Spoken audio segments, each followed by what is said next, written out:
agora e na hora de nossa morte. Rogai por nós. Rogai por nós. Amém. Boa noite a todos, salve Maria. Bom, como podem ver pelo título da aula, minha intenção hoje, meu objetivo hoje é que se quem nos assiste, ou aqui presencialmente, ou pela internet, se sair com um pouco de vontade a mais de estudar um pouquinho mais a doutrina, eu já me darei por satisfeito. Como vocês podem ver, o título Panorama da Doutrina Católica, eu digo parte 2, por quê? Porque já temos digamos, seria a parte 1 no canal, que eu abordo também de uma maneira assim, geral sobre a doutrina, mas como lá eu abordei de um outro enfoque e tem a parte da filosofia também, eu achei conveniente, oportuno, agora dar um foco só na doutrina de fato, né? Nos dados da revelação, lá tinha os dados da filosofia, da razão humana, da razão natural, né? E meu objetivo aqui é, como eu disse, que vocês tenham um pouquinho de vontade a mais para estudar, dando 2 motivos aqui. É claro que existem vários motivos, mas como não se trata bem uma aula de provar esses motivos que são importantes para o estudo da religião para nós católicos, eu fixei em 2 bons motivos, né, para fundamentar isso aqui. Eu começo aqui, eu não coloquei no slide, né, mas 3 citações. Eu vou citar aqui a primeira epístola de São João, capítulo 2, versículo 19. Na internet, acho que vai dar para colocar a citação, né? E São João fala assim: Filhinhos, é a última hora, e como ouviste dizer que o anticristo vem, também já agora há muitos anticristos, de onde conhecemos que é a última hora. Eles saíram dentre nós, mas não eram dos nossos, porque se tivessem sido dos nossos, ficariam certamente conosco. Já na época apostólica, São João já alerta, no caso da primeira epístola aqui, eu não sei para onde que ele endereçou, mas já havia essa preocupação e já havia indícios ali de pessoas dentre os convertidos, né, mas que já pregavam uma outra coisa, uma outra doutrina. São João que está alertando aqui. A segunda citação que coloca é de São Paulo, e São Paulo é mais incisivo aí, né? É mais forte o que ele diz. Na Epístola aos Gálatas, capítulo 1, no versículo 8, diz ele: Mas, ainda que nós mesmos, quando ele fala nós mesmos, seriam os apóstolos, ainda que nós, que somos discípulos diretos de Nosso Senhor, ou um anjo do céu vos anuncie um evangelho diferente daquele que vos temos anunciados, seja anátema, seja excluído, seja excomungado. Então, São Paulo também adverte os fiéis ali, e ele se coloca, e coloca todos os apóstolos, se ainda que um de nós pregar um evangelho diferente, então não dê bola, não siga. Isso foi nos tempos apostólicos, né? Vemos, por exemplo, um exemplo do que aconteceu com Lutero. Lutero, ele era um de nós, dos nossos. Ele era agostiniano, ele era católico.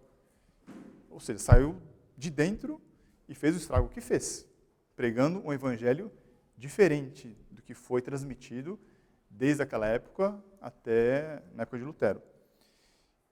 E, posteriormente, já no século XX, São Pio X, ele escreve esse catecismo, o Catecismo de São Pio X, catecismo para adultos, também já com essa preocupação. E sobre o ensino do catecismo, tem uma encíclica chamada Acervo Nimis. Nessa edição que eu tenho, eles reproduzem essa encíclica, né? E logo no começo já, ele coloca, no caso ele escreve para os bispos, né? Veneráveis irmãos, não estamos com os que pensam que a atual depressão e debilidade das almas de que resultam os maiores males provém principalmente da ignorância das coisas divinas. Ele cita a carta aos Efésios, Atos dos Apóstolos, né, capítulo 20. Eu sei que se introduzirão entre vós lobos arrebatadores, que não pouparão o rebanho.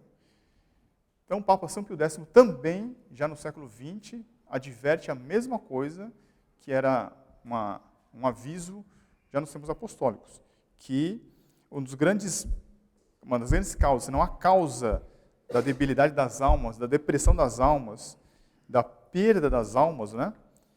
Mais tarde ele vai falar sobre isso, que as almas estão se perdendo, é pela ignorância das coisas divinas. Mas que coisas divinas? Não é magia, né? Não é esoterismo. Saber das coisas divinas é aquilo que foi nos ensinado. Nosso Senhor Jesus Cristo mandou os apóstolos, ide e ensinai. Nosso Senhor ensinou uma doutrina. Isso quer saber das coisas divinas. A fé vem pelo ouvido, é pelo ensinamento. Então, dado isso, é muito importante para nós, católicos, e não estou dizendo aqui estudar aprofundadamente teologia, as questões teológicas, não, simplesmente aquilo que é os princípios da religião. Aprender isso é muito importante para nos manter firmes na fé, mas também para ajudar os padres, que eles têm incumbência, né? Nós temos uma incumbência, digamos, por participação. A grande incumbência foi dada aos apóstolos, e de ensinar. Em uma certa medida, nós somos discípulos de Nosso Senhor, temos essa incumbência também.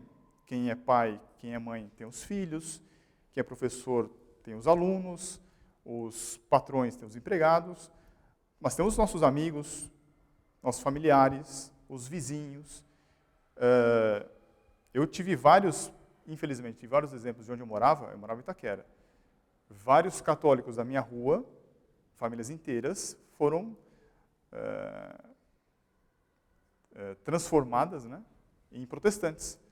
Por quê? Porque não tinha quem os ensinasse, não tinha quem os desse os argumentos contra aquilo que os protestantes estavam falando. E nós sabemos como eles são ativos, né? Eles vão de porta em porta, eles, numa conversa, começam a falar sobre versículos da Bíblia. E não haviam católicos, porque onde o padre não está, onde o padre não chega, os leigos é que chegam. E não haviam leigos ali para dar um mínimo de instrução, um mínimo de alerta para dizer, olha, não vá por aí porque isso aí é o erro, isso aí é a falsidade, isso aí é a mentira. Né? Então essa é uma importância também para nós, nos manter firmes na fé, ainda mais diante dos nossos dias, ajudar os outros, né? E cumprir o que Nosso Senhor disse, que é ir de ensinar.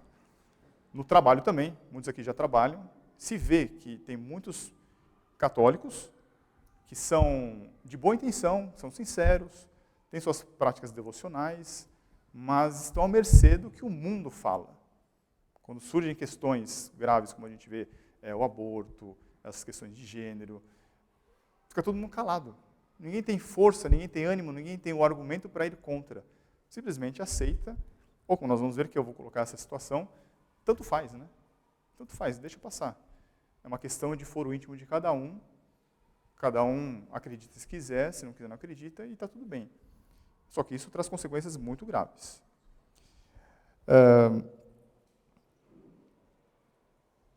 Então, os dois motivos que eu quero colocar, eu vou expor durante, né, no final, digamos assim, um motivo doutrinário de fato, e um segundo motivo é um motivo pessoal, para mostrar por que é importante nós sabermos o mínimo que seja, como eu disse, não precisamos fazer uma faculdade de teologia, não precisamos comprar um livro de teologia. Se tivermos pelo menos um catecismo, que tem os princípios ali, cada um no seu nível, para as crianças, para os jovens, para os adultos, e quem quiser se aprofundar, tem o catecismo romano, ali que é muito mais, já mais detalhado, né? Isso só vai ajudar, no caso, a igreja, a ajudar aos padres, e ajudar os padres também, né? Tem muitos padres que têm boa vontade, que querem também, mas não tiveram uma boa formação no seminário. Não que a gente vai ensinar, né? Mas pelo menos sabemos o caminho, sabemos as fontes. Bom, e para começar, eu coloco um tema que é muito presente hoje em dia para nós, né, que é a missa. Graças a Deus, hoje a missa está muito bem, digamos assim, difundida pela internet, né? Antigamente era restrita a alguns locais e se você não conhecesse alguém que conhecesse a missa, você nunca teria contato com a missa, né? Hoje está bem difundida, porém, ainda assim existe muita confusão com relação ao que é a missa, né? Eu não vou entrar na questão dos porquês de tal missa é assim, tal missa é assado. Temos outras aulas aí. Como eu disse, eu quero dar uma visão geral e mostrar aí as consequências de você não conhecer certos pontos. Alguns já viram uma missa assim, com a graça de Deus. Outros, infelizmente, já viram uma missa assim. Para algumas pessoas, quando você fala sobre esse assunto, elas dizem assim, mas tanto faz. Antigamente era assim, hoje é desse jeito. Qual que é o problema? Ah, não, eu prefiro assim, porque ela é mais silenciosa, ela é mais respeitosa. É uma questão de gosto. Uns falam de uma estética, outros falam por causa de uma sensibilidade. Só isso é muito superficial, isso é muito pouco. E vamos ver que esse tanto faz, o que importa é o que eu acredito e tá bom, isso traz consequências. Porque se você fala assim que é tanto faz, você está negligenciando o que está por trás disso aí, né? Então, no caso da missa, dois pontos que eu destaco ela é uma ceia, como infelizmente até em meios católicos se fala, é a ceia do Senhor, ou não? Ela é o sacrifício propiciatório, como se ensina no Catecismo de São Pio X, no Catecismo Romano, como a Igreja sempre ensinou. Quem fala tanto faz, não está atinando o perigo que corre disso aqui. Porque o problema não para só aqui na missa. Traz consequências aqui. Porque se a missa é uma ceia, pão é pão, vinho é vinho. Simplesmente isso. Eu até ouvi uma pessoa falar assim, não, eu acredito que na hóstia está nosso Senhor Jesus Cristo, mas assim, eu pego ele com todo respeito. Entendeu? Você está pegando Deus, tudo bem, você fica à vontade de pegar Deus, ainda que com todo respeito. Percebe que, no fundo, a pessoa não tem muito claro, ou, enfim, não estou julgando a pessoa, né, se ela não tem fé ou não, né? Mas, pare para pensar um pouquinho, você está pegando Deus na sua mão. Isso é uma coisa muito acima do que a gente pode imaginar, né? Pegar Deus nas suas mãos. Senão, pão é pão, vinho é vinho. Ora, mas nós sabemos, pela nossa fé, pelo que a doutrina ensina, que se é um sacrifício propiciatório, é a renovação do sacrifício de Nosso Senhor no Calvário, existe ali pão, mas cuja substância já não é mais de pão. É o corpo, sangue, alma e divindade do Nosso Senhor. Assim como o vinho não é mais vinho, é sangue. Corpo, sangue, alma e divindade do Nosso Senhor. Isso para nós, digamos assim, embora possa ser claro aqui, né, para muita gente não é, mesmo sendo católico, piedoso, com suas devoções. A pessoa não pensa que, se tanto faz se a missa é uma ceia ou se é um sacrifício propiciatório, o que está em jogo aí depois não é só uma questão da missa em si, é a questão da presença real. Nosso Senhor Jesus Cristo está ali, presente, verdadeiramente, realmente, substancialmente. E eu trago aqui uma foto que vocês podem encontrar na internet, que eu achei muito, não é meramente simbólica, né? É muito exemplar para nós, né? Eu imagino que aqui seja uma estrada de barro, que após uma chuva, e um padre deve estar levando o Santíssimo, o viático, né, para alguém que está precisando, que não pôde ir à missa, ou que está moribundo, que vai morrer, extrema-unção, e vai levar a comunhão. As pessoas se ajoelhavam. Por que vão se ajoelhar diante de um pão e de um vinho? Porque aquilo não é pão nem vinho. Aquilo é nosso Senhor Jesus Cristo. Isso sim, manifesta sim o seu devido respeito, a sua adoração a alguém que é Deus.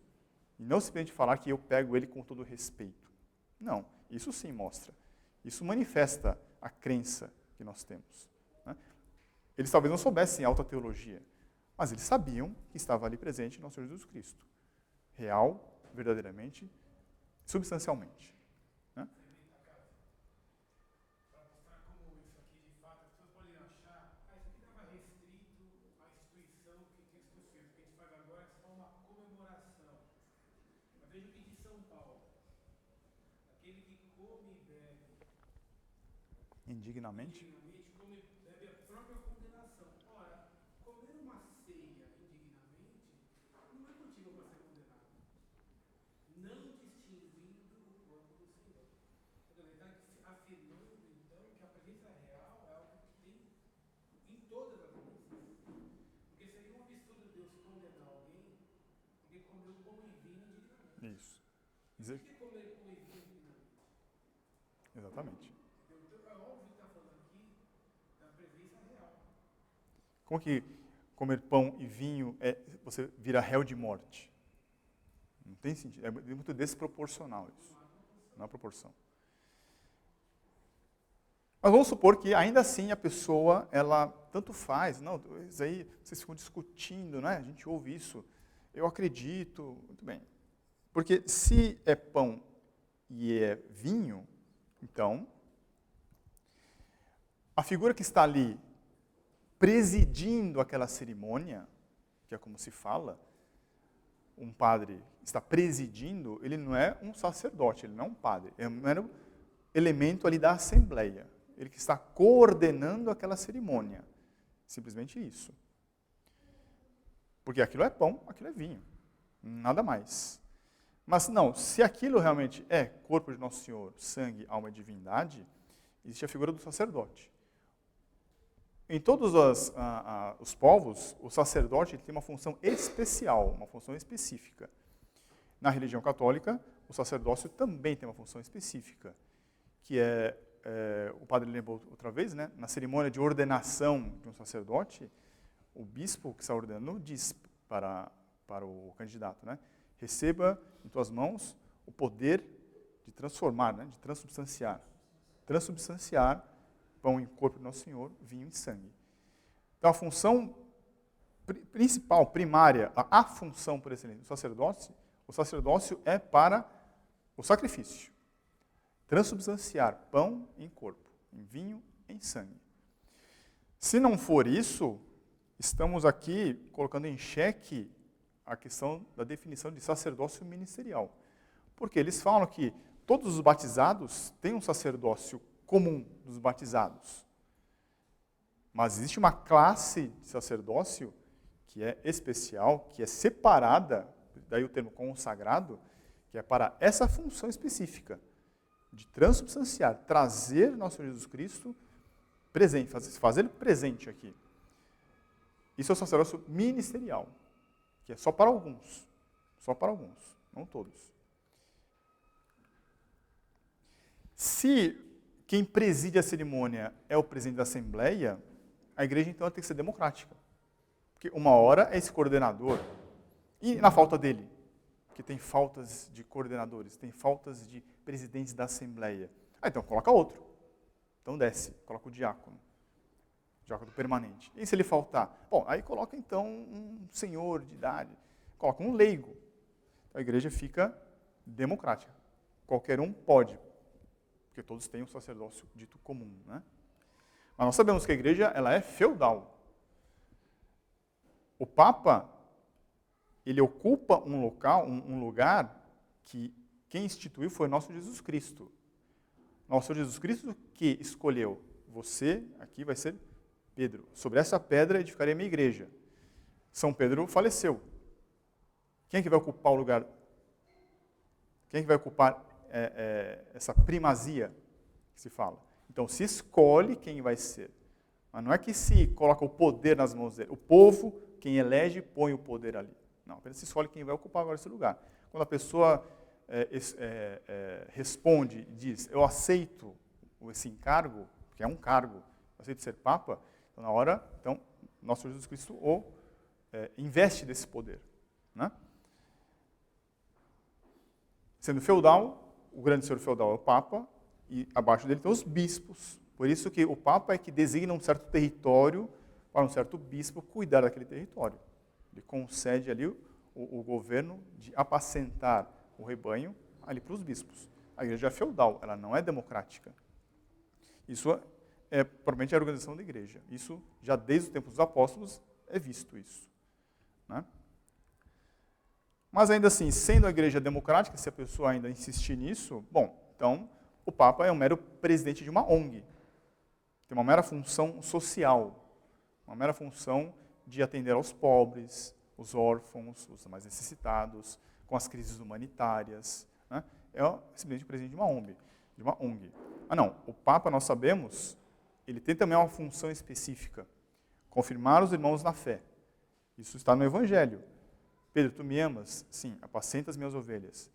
Pedro, tu me amas? Sim, apacenta os meus cordeiros. A doutrina diz que, por que ele faz essa distinção entre ovelhas e cordeiros?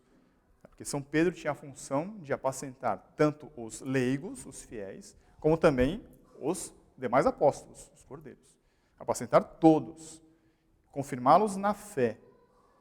E Nosso Senhor até prevê, né, que São Pedro vai vacilar, vai hesitar, e uma vez convertido ele diz, confirme seus irmãos na fé.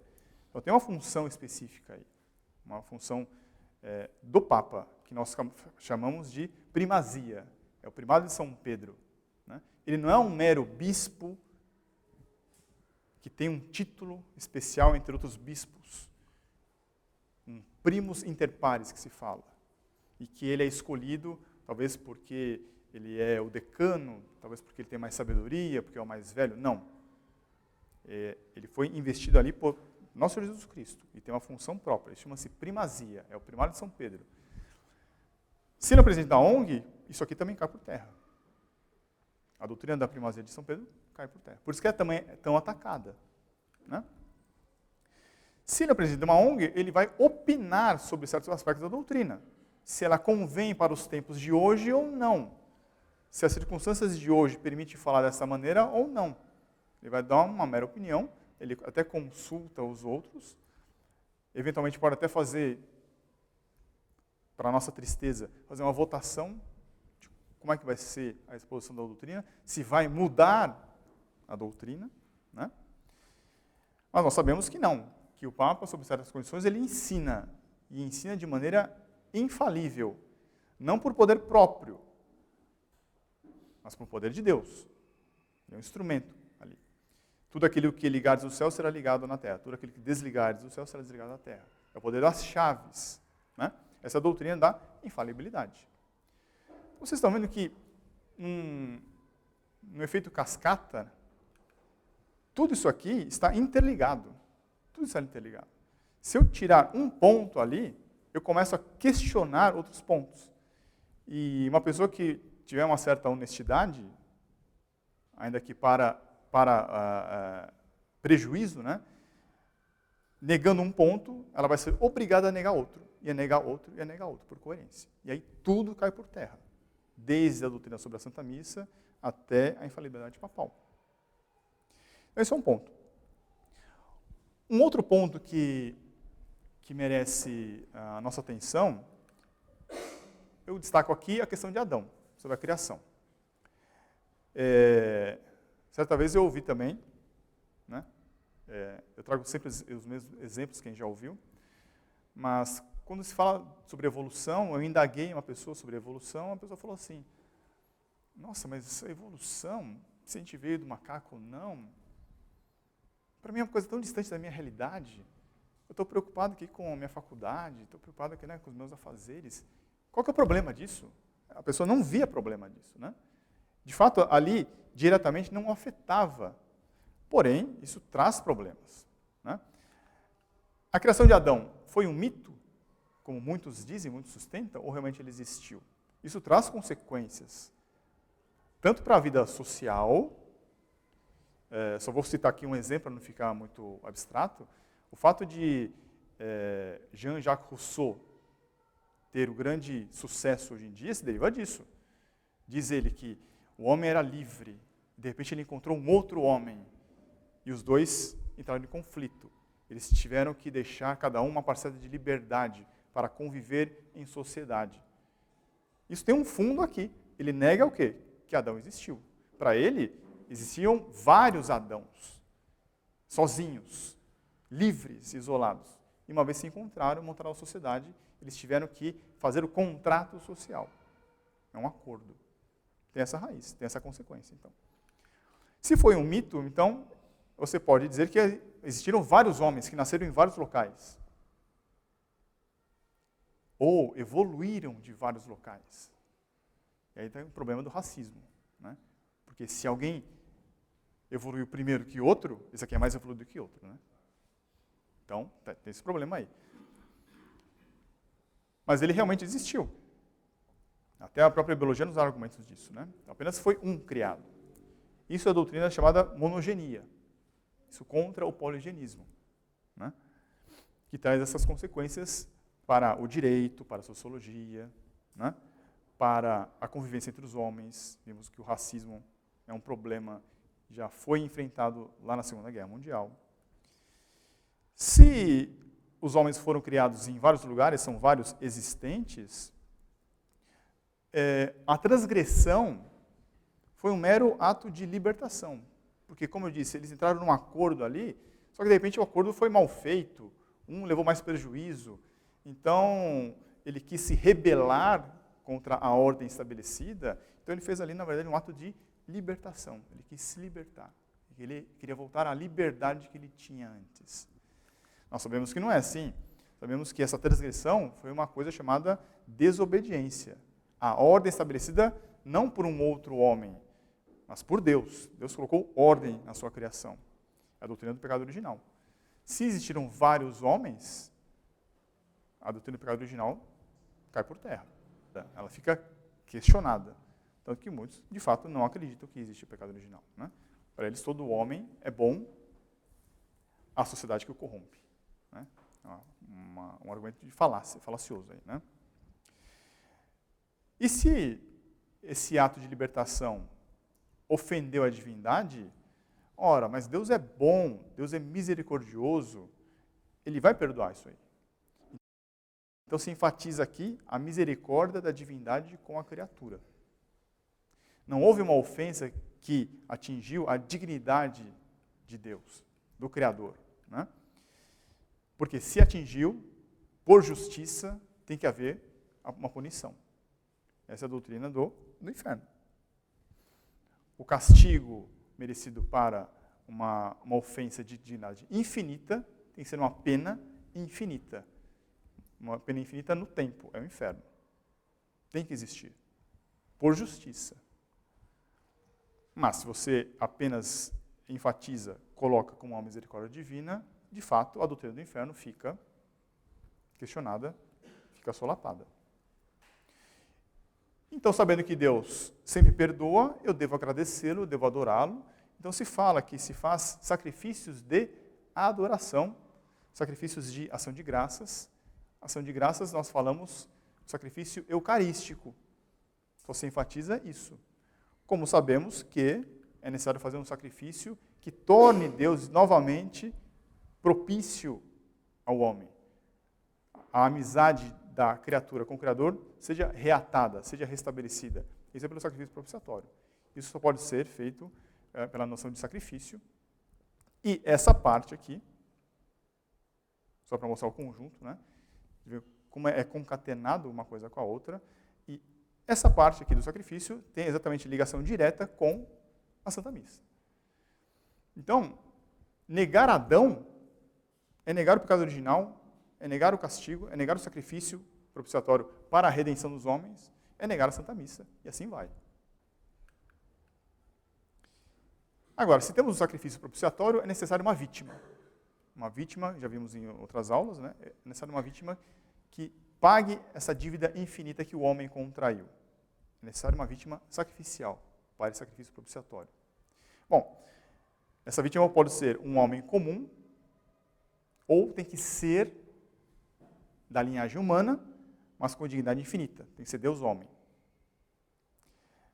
Está aqui a doutrina da união hipostática.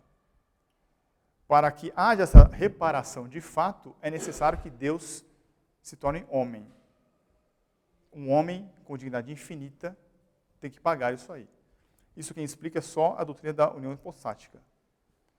Se for apenas um homem, em que ele não está pagando uma dívida infinita, ele apenas veio aqui ensinar o amor para os homens, ele foi mal compreendido, por ser mal compreendido pelas estruturas religiosas, econômicas, políticas da época, então ele foi morto. Simplesmente uma realidade sociológica, simplesmente um benfeitor que viveu ali, que queria abrir o olho das pessoas, mas foi morto pelo sistema. Uma coisa meramente humana. Nós sabemos que não é assim. Então, negar aquela questão do sacrifício propiciatório é negar a existência de Deus homem. É negar que o próprio Deus veio aqui em terra para nos ensinar e também para nos redimir e para restaurar a justiça divina, que é pagar aquela dívida infinita. Se ele é apenas um homem comum, ele foi concebido naturalmente, como qualquer homem. Mas como ele era Deus homem, ele teve uma concepção sobrenatural. Isso aqui é a doutrina da encarnação, que é um mistério para nós. Não dá para explicar isso aqui. Né? Mas, se ele não for Deus homem, isso aqui também cai por terra. Eles vão falar, isso aqui é um mito. Isso aqui é uma fábula. Se ele for concebido naturalmente, o parto foi natural. Mas se ele teve uma concepção sobrenatural, o parto foi miraculoso. E esse é o sinal dado. Eis que uma virgem conceberá e dará à luz. Uma virgem conceberá e, com esse e, nós sabemos, é um artigo aditivo, não é? É um conectivo aditivo.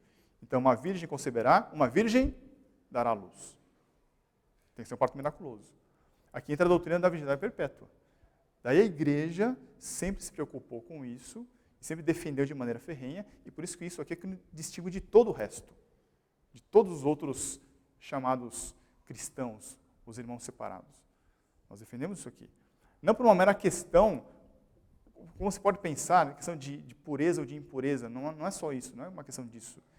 A questão de que está em jogo aqui é, quem nasceu ali, nasceu de uma maneira miraculosa, é Deus ou não é? Aquela profecia de Isaías foi cumprida ou não foi cumprida? Isaías profetizou, uma virgem conceberá e uma virgem dará à luz. Se for um parto natural, a mãe é comum, uma mãe qualquer. Mas essa mãe, ela não é uma qualquer, é uma mãe singular. Tão singular que depois, se der, claro que tem pessoas muito mais capazes, né? Mas é que eu comprei um livro que fala de maneira muito boa sobre a Imaculada Conceição. É uma mãe singular. Ela foi concebida sem pecado original. A Imaculada Conceição, né? Ela tinha que gerar Deus. Para gerar Deus, ela tinha que estar isenta do pecado original. Senão, o próprio Deus seria impugnado de ter o pecado original também. E não é. Se é uma mãe comum, ela teria uma sepultura comum. Mas como é a mãe do próprio Deus, e aqui vale um bom argumento, né, que o professor dava. Se você tivesse poder, você deixaria sua mãe morrer? Não. Se você tivesse poder, você ressuscitaria sua mãe? Sim. Se você tivesse poder, você levaria sua mãe para o céu? Sim. Mas você pode? Não, não posso. Mas o Senhor pode. É a mãe dele. Então ele fez. Né? Ela teve um destino especial, que é a Assunção. Ela foi assunta de corpo e alma. Porque é a mãe de Deus. Assim como ela nasceu isenta do pecado, ela não poderia ficar aqui, sofrendo a corrupção do corpo. Né? Então, de novo, você vê que a questão da vítima sacrificial tem que ser Deus e o homem, traz muitas consequências aqui. E que se nós não cuidarmos disso, não estudarmos isso, cada dogma vai caindo, um atrás do outro. Os princípios da fé católica, né, vão caindo. A doutrina vai sendo destruída. É o que São João diz. Vocês viram pastores aí que vão tentar ensinar coisas erradas para vocês. Alguns de nós, que saem dentro de nós, vão ensinar coisas erradas para vocês. Né? Sobre Deus, agora um outro aspecto da divindade, ou ele é imanente ou ele é transcendente. O que é ser imanente? É aquilo que está dentro de mim. Deus é comum a todos, ele está dentro de cada um de nós. Ele está no meio de nós. Não, Deus é transcendente, ele não está misturado aqui na matéria. Ele está supra, além da matéria. Não é nem um grau máximo, não, está fora dessa ordem. Né? É a relação entre Criador e criação. Ele não está dentro de mim. Se ele for imanente, existe uma doutrina chamada emanação, que fala que as criaturas elas foram geradas por Deus, porque ele foi emanando a matéria, as coisas. Nós vimos isso na aula de gnose, né? Estão falando de gnose. Nós sabemos que não. A criação foi do nada. Deus nos tirou do nada. Não que o nada é alguma coisa, né? Apenas para dizer que não houve uma matéria-prima anterior a isso. Não temos nenhuma substância divina conosco. É uma parte dele que ele tirou e fez. Com várias lendas de religiões antigas mostram que falam. Né? Aqui é propriamente o dogma da criação. A criação é ex nihilo, né? Do nada. Se ele é imanente ao ser e se a criação é por uma emanação, então a partícula divina é constitutiva do nosso ser. Deve dizer que nós temos uma partícula divina interiormente. Nós sabemos que não. Ele apenas nos sustenta. O ser, ele não pode subsistir por si próprio. Ele tem que alguém, no caso de Deus, é que nos sustenta. Né? Essa manutenção da vida, essa manutenção da nossa alma, é ele que nos sustenta. Não de maneira constitutiva, como a gnose fala, né? Como o imanentismo, a doutrina imanentista fala. E se for assim, entra a evolução, né? O motor que faz as criaturas progredirem, é esse motor interno aí, que é a partícula divina, né? Mas nós sabemos que o ser humano ele se desenvolve por potência, passa para ato. O ser humano é perfectível, mas não por evolução. Ele vai continuar sendo homem, como sendo. Fruta vai continuar sendo fruta. Homem continua sendo homem, mulher continua sendo mulher. Né? Apenas há um desenvolvimento ali. E isso aqui se encaixa na doutrina de Adão. Tem relação exatamente com Adão. Porque Adão foi criado do nada. Né? E a divindade, qual é a vida íntima de Deus? Nós sabemos por fé que ele é onitrino. Existem outras religiões que dizem que não. Deus é um só, uno. Por revelação, nosso Senhor Jesus Cristo que nos revelou, sabemos que ele é uno e trino. Mas qual que é o problema disso?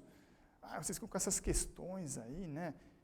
Não é preciosismo teológico. Isso tem consequências. Esse é o dogma da Santíssima Trindade. Uno na sua substância, trino em pessoas. Deus é um só, mas distinto em 3 pessoas.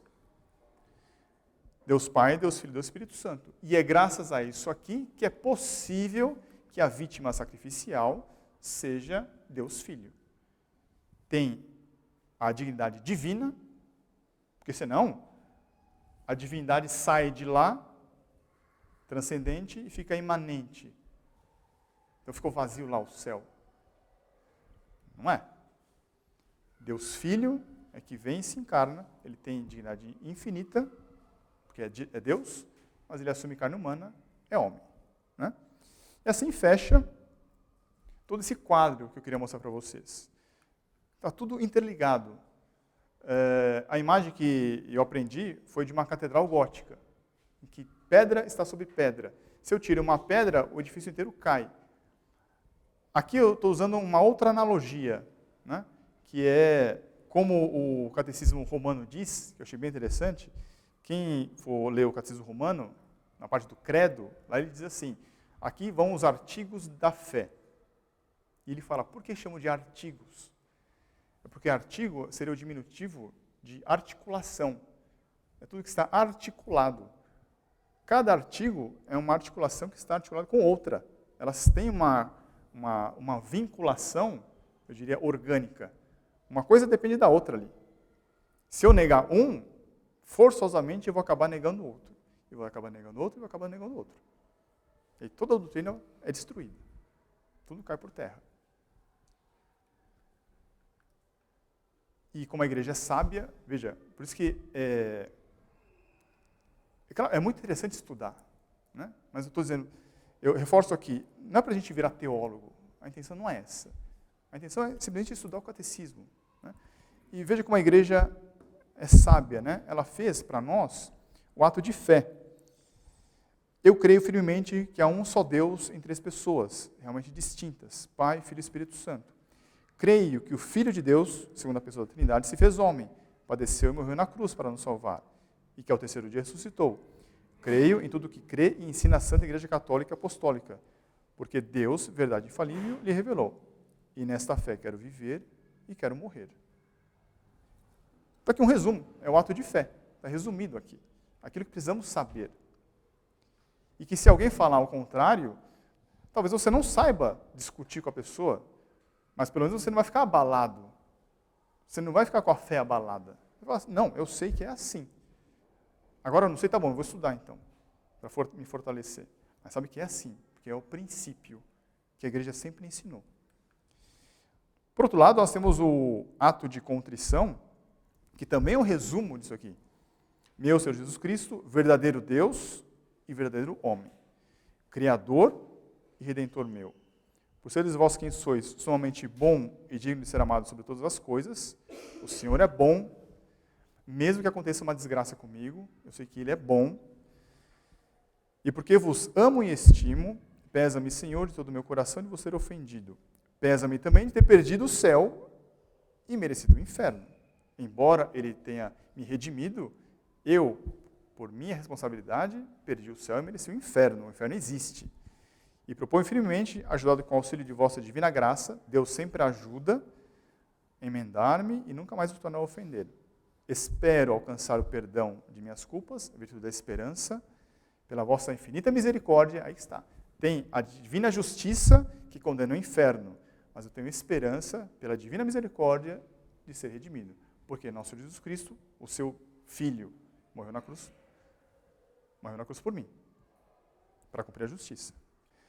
Aqui coloco mais uma ilustração, que eu achei interessante, só para reforçar isso, né? Para quem não conhece, isso aqui chama-se pantógrafo. Pantógrafo é um instrumento que você usa para ou aumentar a figura ou diminuir a figura. Mas veja como ela está articulada. Se eu mexer um pouquinho, tudo mexe. Se eu retrair um pouquinho, tudo retrai. Essa é uma imagem, eu acho que muito boa, para tentar explicar aquilo que eu tentei falar verbalmente, né? De que os artigos de fé, de que a doutrina católica, ela está muito imbricada, muito articulada, muito vinculada uma com a outra. Então, se eu mexer em um ponto, vai mexer todo o resto. Talvez você não perceba isso na hora, vai demorar um certo tempo, passou um certo tempo, você vai ver o estrago que foi feito, de ter mexido num ponto só. Aqui uma outra imagem, aqui eu trago da biologia, isso aqui é uma rede neural, não uma rede neural dos computadores, de programação, são os nervos, né? Temos aí os astrócitos em amarelo, os neurônios são em azul, isso é uma rede neural, está tudo interligado. A informação passa de um neurônio, vai para outro, vai para o resto, se propaga, porque estão totalmente interligados. A doutrina católica é assim, interligada também. Então, aqui vai o primeiro motivo para nós estudarmos, o mínimo que seja, ou seja, para a nossa manutenção na fé, ficarmos filhos na fé, ou para ensinar os outros, ou para simplesmente resistir aos erros que vêm, que é verificar que tudo isso aqui faz parte de um conjunto, que se eu menosprezar ou negligenciar algum ponto da fé, isso vai trazer consequências. Então, é bom a gente estudar sempre um pouquinho de cada coisa e buscando se aprofundar aos poucos para se manter firme nisso aqui. Para que essa estrutura fique coesa, que quando vir o erro, quando vir algum ataque, nós temos como nos defender, né? Em qualquer ponto. Porque se vê que um ponto ali, talvez não ataque diretamente um ponto da doutrina, mas ataca outro. Você vê que tem consequências. E outro motivo, aí eu coloco aqui uma citação que aí já é um pouco mais, talvez abstrato, mas eu digo um motivo pessoal. Aqui é um motivo doutrinário, né? A gente tomar cuidado com a coerência da doutrina, ser coerentes, tanto no que a gente estuda e ensina, mas também com a prática. Né? Não adianta nada você saber muito bem a doutrina, mas na prática todo mundo vê que você está em contradição consigo próprio. Né? Agora vem um motivo pessoal. Mas para me valer desse motivo pessoal, eu vou lembrar algumas citações. Então eu peço que vocês tenham paciência com as citações. Aqui no Gênesis, e ela, a serpente, disse à mulher: por que vos mandou Deus que não comesseis de toda a árvore do paraíso? Respondeu-lhe a mulher, Eva: nós comemos o fruto das árvores que estão no paraíso, mas o fruto da árvore que está no meio do paraíso, Deus nos mandou e não comêssemos, nem a tocássemos. Não suceda que morramos. Então vocês estão vendo aqui, é um diálogo, é um típico diálogo de um filho que recebeu alguns ensinamentos do pai e vem um colega e fala outra coisa. Né? Então é um diálogo que se repete, e com cada um de nós também, internamente. Uma dada situação, a gente se lembra da doutrina. Aí vem um pensamento e fala assim, não, mas não é bem assim. Tanto que a serpente diz: vós de nenhum modo morrereis, mas Deus sabe que em qualquer dia que comerdes dele, se abrirão vossos olhos e sereis como deuses, conhecendo o bem e o mal. O que está por trás desse diálogo é dizendo o quê? Olha, seu Deus, seu pai, o padre falou uma coisa para você, não é bem assim. Vai acontecer outra coisa, é de outro modo. Ou seja, ele está mentindo para você. Eu estou dizendo a verdade para você. Não siga esse caminho, vai para o outro. Em São João, Nosso Senhor está dizendo, olha só o que Nosso Senhor Jesus Cristo diz, aí já, Novo Testamento, Evangelho de São João. Vós tendes por pai o demônio, ele está dando uma raspança nos fariseus, né? E quereis satisfazer os desejos do vosso pai. Ele foi homicida desde o princípio e não permaneceu na verdade, porque a verdade não está nele. Quando ele diz a mentira, fala do que é próprio, porque é mentiroso e pai da mentira. Aqui Nosso Senhor está se referindo a esse episódio lá atrás. Ele foi, o demônio foi homicida. Quem que ele matou, assassinou? A verdade lá atrás. E Adão e Eva, ao aceitar também, foram coniventes, né? Sim. Ele não matou, a Mari está lembrando aqui, né? Não só matou a verdade, né? Matou Adão e Eva, né? Condenando-os por causa dele. E Nosso Senhor diz lá, é o pai da mentira. Não é das mentiras, é da mentira no singular. Porque qual foi a mentira que ele disse? Deus mente. Essa é a grande mentira. Né? E depois Nosso Senhor Jesus Cristo, nesse diálogo tremendo com Pilatos, logo que está sendo julgado, Pilatos diz para ele, então tu és rei? Jesus respondeu, tu dizes, sou rei. Nasci, vim ao mundo para dar testemunho da verdade. Todo que está pela verdade ouve a minha voz. Para dar testemunho da verdade. Qual é essa verdade? Que Deus é veraz. Deus não mentiu lá atrás. Deus nunca mente. Deus nunca vai mentir. A doutrina ensinada por Deus desde sempre, não coma da árvores, vós morrereis, é verdade até hoje. Ele veio para dar testemunho da verdade. Salvo engano, em grego, testemunho é martírio. Ele veio dar martírio pela verdade. Ele veio dar a própria vida pela verdade. Outro dia, comentando um caso, um amigo meu falou assim, quanto que as pessoas estão dispostas a perder coisas pela verdade? Nosso Senhor Jesus Cristo veio e deu o exemplo. Estou disposto a dar a minha vida pela verdade. No caso, é morrer por Deus. Assim também. Então, quando nós defendemos a doutrina, a Igreja Católica, não é por uma mera questão de capricho, ou uma mera questão de falar que eu estou certo, você está errado. Está por trás disso é defender a honra, a dignidade de Deus ao Senhor. Se nós queremos ser alter Christus, né, ser um outro Cristo, temos que seguir o exemplo que ele deu, ou seja, é dar martírio pela verdade. defender isso até o fim, mesmo que isso implique. Então, assim como ele disse, nasci, vim ao mundo, aqui ele está dizendo, eu sou homem porque nasci, mas eu sou Deus porque eu vim. E vim para quê? Para dar testemunho da verdade? Nós podemos dizer, eu nasci e renasci no batismo, para quê? Para dar martírio pela verdade. Então, defender a doutrina católica tem essa questão de buscar a nossa salvação, buscar a salvação dos outros, mas também defender Deus na história. Defender que Deus é verdadeiro, que o que ele ensinou lá atrás é verdadeiro. E o que estão falando aí fora, mesmo um de nós, dentro da comunidade dos apóstolos, disseram um evangelho diferente, que nós tenhamos coragem, com todo respeito, né, de dar o contra, ou simplesmente se calar, mas não aceitar, e mesmo que isso signifique até fazer como o nosso Senhor Jesus Cristo fez, que é dar testemunho da verdade, né, dar um martírio pela verdade. Então, esses são os dois motivos que eu coloco, que é a coerência da doutrina, porque senão, se a gente negligenciar qualquer ponto dela, nós, em uma questão de tempo, vamos perder tudo, que é o que a gente está vendo hoje em dia, né? E o segundo motivo é porque vós, quem sois sumamente bom e digno de ser amado, que ele nos deu tudo, né? No mínimo que ele merece é ser defendido na história, né? Dizendo que ele é veraz, que ele não é mentiroso. Muito pelo contrário, é o outro que é o pai da mentira. Tá bem? Era isso. Alguma pergunta? Então, padre, por favor, pode rezar? Ave Maria, cheia de graça, o Senhor é convosco, bendita sois vós entre as mulheres, bendito é o fruto do vosso ventre, Jesus. Santa Maria, Mãe de Deus, rogai por nós, pecadores, agora e na hora de nossa morte. Amém. Auxílio dos cristãos, Rogai por nós. São Bento e São Mauro, Rogai por nós. em nome do Pai, do Filho e do Espírito